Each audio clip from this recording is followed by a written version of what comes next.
Hello po mga kababayan, si Dante Maravillas. So ito yung latest ngayon sa issue ng gulo sa Senado. Sabi mga kababayan ni Ombudsman Remulla, yung Senado daw ayaw tanggapin yung subpena para po sa CCTV footage ng putukan po. Sabi ni Ombudsman Remulla sa interview o sa programa sa DCRH. Di ba, mga kababayan, malinaw, nag-refuse sila na tanggapin yung subpena kasi mabubuking sila sa kanilang kasinungalingan po. Di, paano anya yan, Mr. Maravillas? Ano mangyari niyan? Considered received daw. Kahit hindi ni-receive, it is deemed received, sabi po ni Boyeng Remulla. Ibigay ko muna sa inyo yung kwento. Sabi ni Remulla, hindi ko niya maintindihan kung bakit ayaw i-receive ng Senado.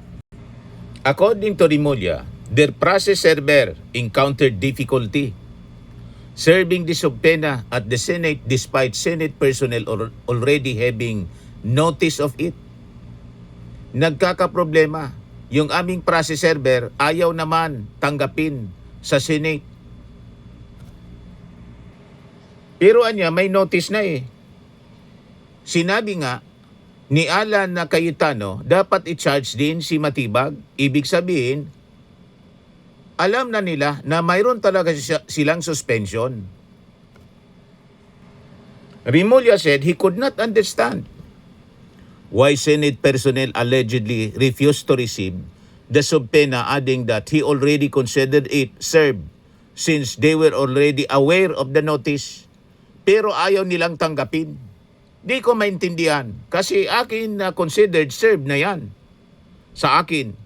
Kahit hindi nila tinanggap kasi may notice na sila. Malinaw po na umiiwas. Pag umiiwas po, pare-parehas po ang pattern ng pag-ugali nila.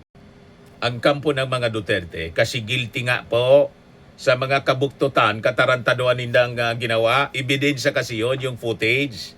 Kaya ayaw nilang tanggapin, baka may planong doktorin. Madali po yan sa AI. Pero maalata yan ng mga eksperto. Pinatago po ni Jinggoy. Itagoan niya ninyo. Tapos nagpalusot si Jinggoy. Para niya ma-preserve. Para sa investigasyon ng pulis. O bakit ayaw ninyo na ibigay sa NBI?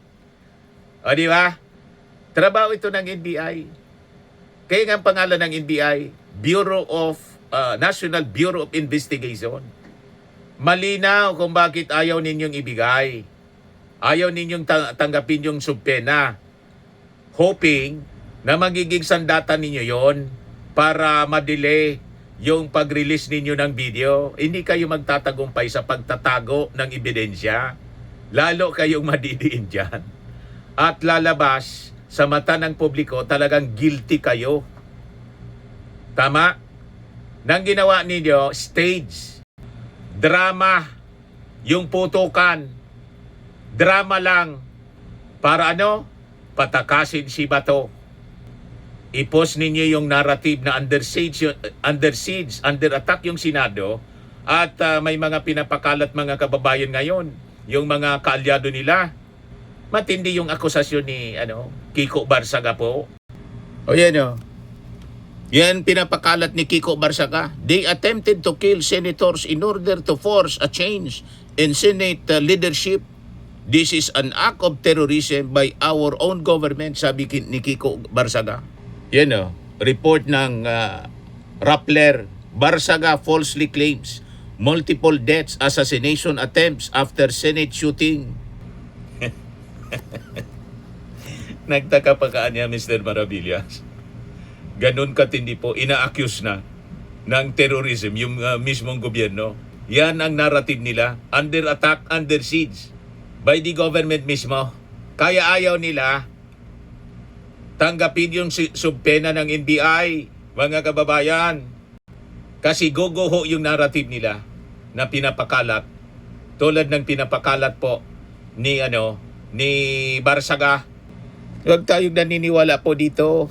May mga tama. Puro ito kasinungalingan. Alam natin, wala man pong namatay. Kasi nga po, drama. Drama man lang nila, mga kababayan. They're creating chaos. Kaya yung sinasabi po ni Alan Peter Cayetano, ginugulo sila sa Senado. Walang nanggugulo sa inyo. Kayo ang mismong nanggulo. Nang tumik over po kayo as Senate President, yan sunod-sunod. Sunod-sunod na drama kasi gusto ninyong proteksyonan si Bato de la Rosa at malamang sa malamang pati si Sara Duterte. Ngayon, ayaw ninyong ibigay diyan sa Senado yung footage. Anong ibig sabihin nun, mga kababayan? Di ba malinaw may tinatago kayo? Ang balita, mga kababayan, subpena para sa CCTV footage ng barilan hindi tinanggap ng Senado. Sabi po ni Remulla, kahit nagtatrabaho ka sa Senado, nobody is above the law. Dahil kapag pinayagan natin na ganyan na lang, babaliwalain nila ang NBI at police. Hindi pwede yan, dagdag ni Remulla. He also expressed hope that no footage was missing, noting that allegations had surfaced claiming some CCTV recordings may have been hidden and that there could have been an attempt to cover up the incident. Remulla also said the OMB or the Ombudsman would subpoena footage from media organizations and other individuals present during the incident.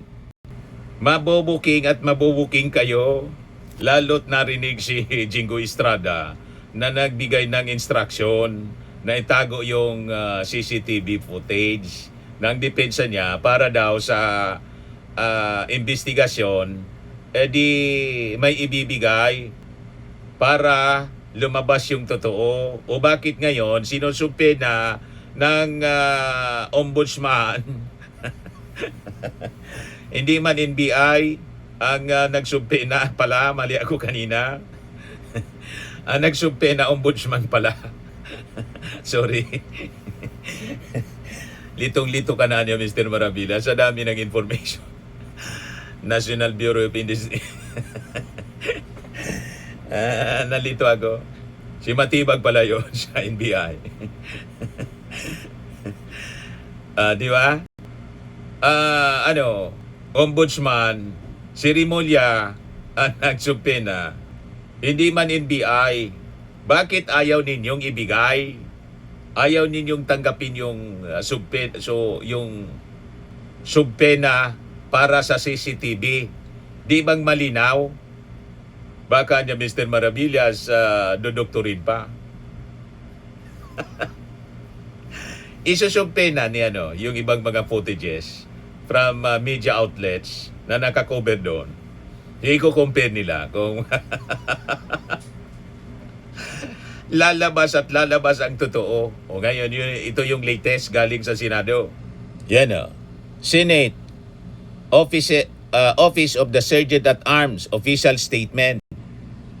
The Office of the Senate Sergeant at Arms strongly denies the false and misleading information circulating on social media platforms and being reported by certain news agencies claiming that there was no available CCTV footage covering the second floor of the Senate building in relation to the shooting incident involving OSAA personnel and operatives of the NBI that occurred on Wednesday, May 13, 2026. For the record, the CCTV system covering the concerned areas of the Senate premises was fully operational during the incident. On May 14, 2026, the Office of the Senate Sergeant at Arms formally received an official request dated May 14 from Police Colonel John Kiagi of the PNP Criminal Investigation Group, Regional Field Unit, National Capital Region, for copies of CCTV footages relevant to the reported incident inside the Senate premises. In compliance with the said request, in full cooperation with the ongoing investigation, the OSAA, through its Integrated Electronics and Technical Section, voluntarily provided the turnover of CCTV recordings were conducted with the participation and technical coordination of the authorized PNP personnel. Corresponding certification and acknowledgement receipts were likewise executed and signed by the receiving PNP confirming the receipt of the CCTV copies, especially pertaining to DVR2 CCTV Cam 8 and DVR CC8 CCTV Cam 7 and 8 covering the relevant period of the incident. The certification further affirmed that the CCTV footage provided was authentic, original, unaltered, and directly obtained from the official Senate CCTV system. The official records categorically disprove allegations that no CCTV footage existed or was made available to authorities. The spread in publication of unverified and inaccurate information only served to mislead the public and unnecessarily undermine the integrity of the ongoing investigative process. The OSA remains fully cooperative with a legitimate investigative bodies and continues to uphold transparency, accountability, and the security of the Senate institution. The public and members of the media are advised to exercise prudence, responsibility, and fairness in sharing and reporting information and to rely only on verified statements and official documents coming from authorized government sources. Signed, Acting Sergeant at Arms, Police Major General Aplaska. Yung lumabas sa mainstream media na report, galing sa inyo mismo? O mayroon na pala? So nakagawa na? O baka may previous nang nagawa? Pero makikita man yan kung AI, kung altered.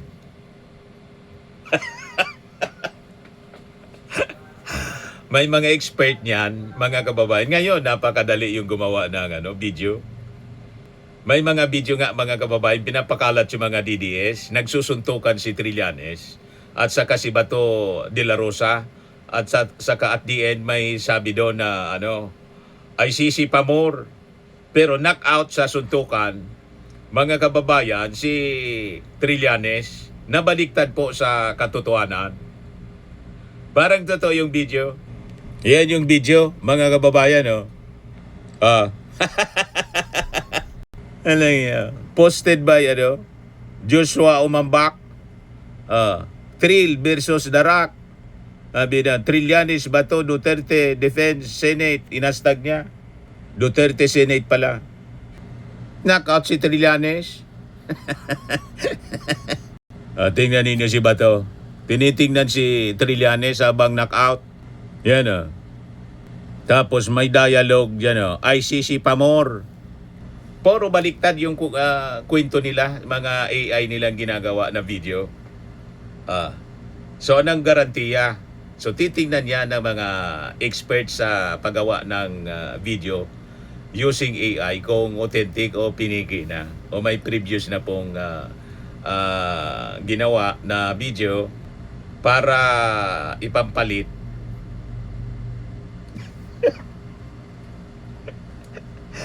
Na-edit na po, mga kababayan. Kaya isusumpe na po ni Ombudsman Remulla yung iba pa na mga videos mula sa mga reporters na nandun, naka-record po ng nangyari. Marami doon. Lalabas at lalabas ang totoo ng ginawa ninyo drama. Kaya pikon na pikon, gustong manakit na ni Alan Peter Cayetano kasi yung script nila, yung narrative nila, unti-unti nang kumukulaps. Nothing concealed which shall not be revealed, or hidden which shall not be made known. At ang nagkasala, mananagot sa batas. Tama po.